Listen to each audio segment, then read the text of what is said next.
Family members in Google One. In today's video, I'm going to tell you how to add family members in Google One.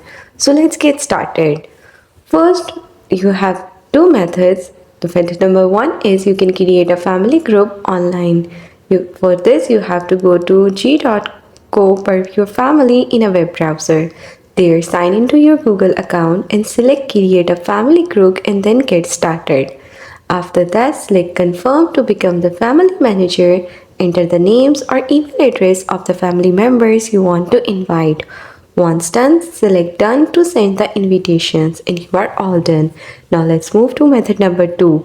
You can also use Google Assistant on your Android phone. Open Google Assistant and say, "Hey Google, set up my family."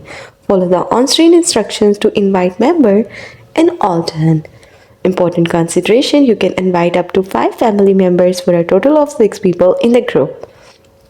Invited members must have their own Google account and live in the same country as the family manager to accept. You can only be in one family group at a time, and there may be a 12-month waiting period before you can switch to a new family group, especially if you have paid subscriptions like Google One or YouTube Premium. So that's all about Google One family membership.